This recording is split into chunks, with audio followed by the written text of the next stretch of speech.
Who's really faster between teammates?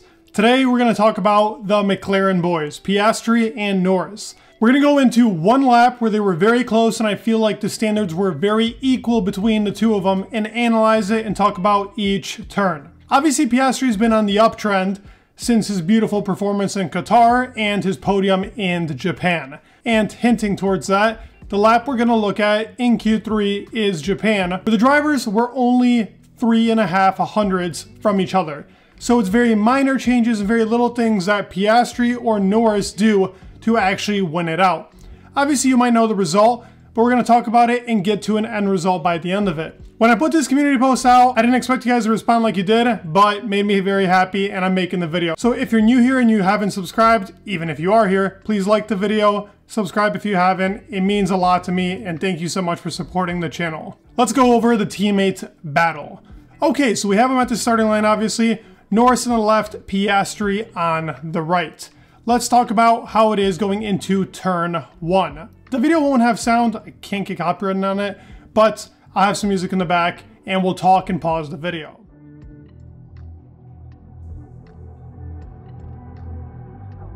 So pausing it right here, you already see from placement of car that Norris is more to the left of the track than Piastri is. So Norris is taking more curb, giving him a better entrance into turns 1 and 2 and really the S section, sector 1 for Suzuka. And this already allows him to gain more speed on Piastri, but Piastri actually has more speed going into turn 1, but this will result for a worser exit going into the rest of sector 1, as we will see right now.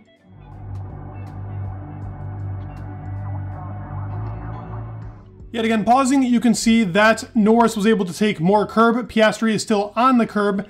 Norris is going to go into the S sector a lot better now, gaining more speed throughout this section and just being the tiniest bit up on Piastri as of right now in turn 2, or as Peter Windsor likes to say, turns 1A and B. But now we're going into the S section.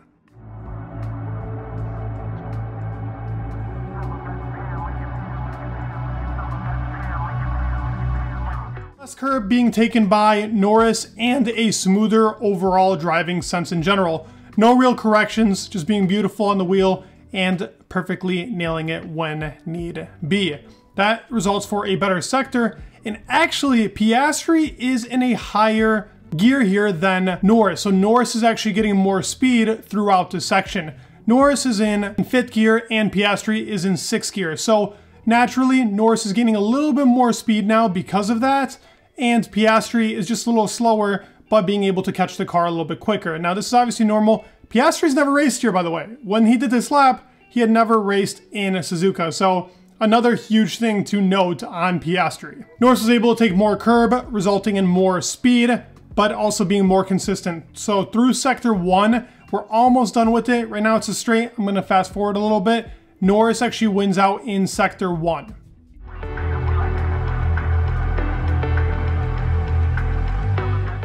Norris wins by 3 hundredths. Not a very big difference, but enough to say that he was the more significant driver in this sector.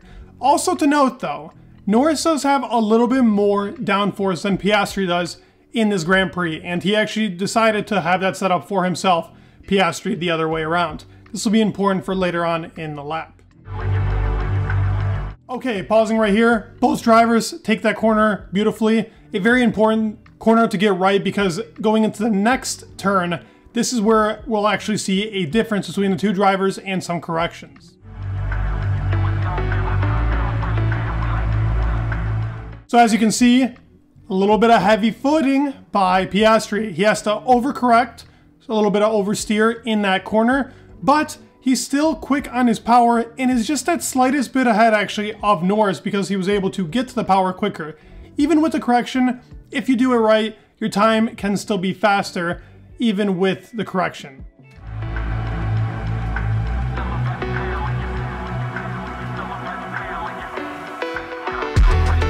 So this is a very important chicane for lap time. As you can see, Norris has a tad bit of understeer in this corner, and it actually results in him being slower because of it. He actually goes on the more outer line, which is a bit slower because he wasn't able to get the grip and Piastri steps on the gas a lot faster than Norris does.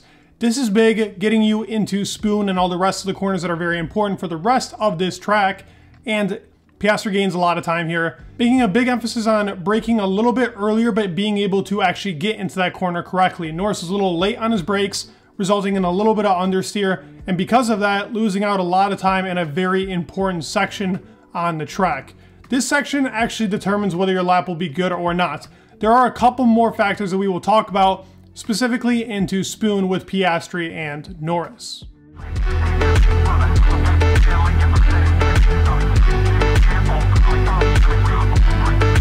I know this is not a corner, but I wanted to note this is where it's important for Piastri to actually have the little bit of less downforce that he does. It's just a rear wing adjustment that he had on it, so it's not like that significant of a factor, but he is gaining more acceleration than Norris is, just by the slightest bit. Their top times aren't that much different. I think it's like a 5 kph difference by the end of sector 3, but somewhere here it's maybe like 1 or 2, so it's just important to note that.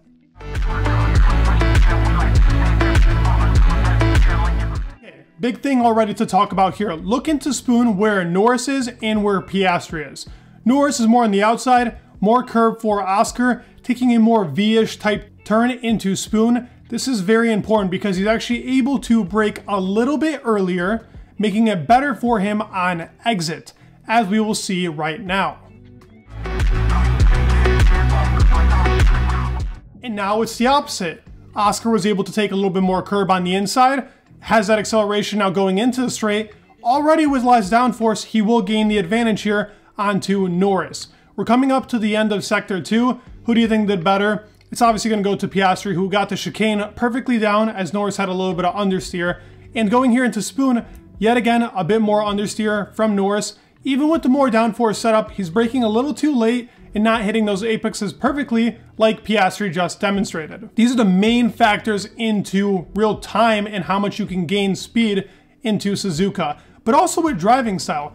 As you can tell in the video, with his heavy footingness, Piastri tends to be a little more oversteery of a driver than Norris is. Norris has been used to the McLaren for a very long time, and the McLaren has been a very understeery car for a long time, hence why Daniel Ricciardo hated that car.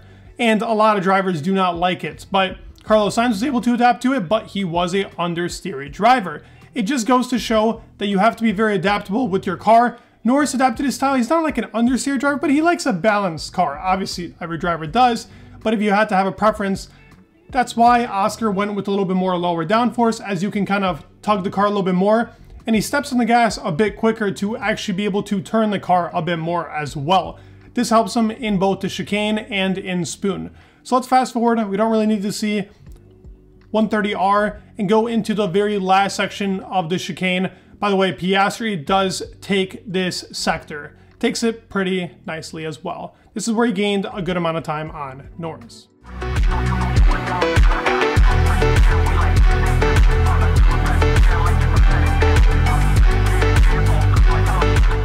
As I said, nothing to note really for 130R. Obviously, Norris is a little bit more in the middle, Piastri more towards the right, but Piastri is carrying a little bit more speed. Actually, as I said, by the end of the braking zone, he will be 5 kph up. It's like 300 kph to 305 kph.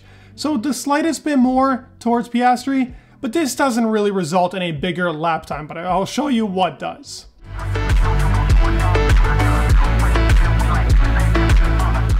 So way more curb taken by Piastri. This allows him to not only go into that corner harder, but also get a better exit going into the next turn.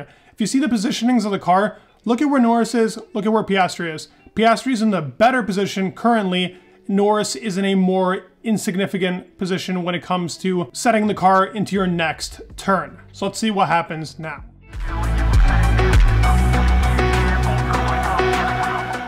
Very close in times. As you can see, these lap times literally started the lap at the same time. Look at where they're at. Very, very close, but Piastri is just the slightest bit ahead. Not by much, but he is. Because he was able to take that corner much better, having a little bit of top speed also helped him out, but made for a better exit due to his own driving style and what Piastri was able to actually do here.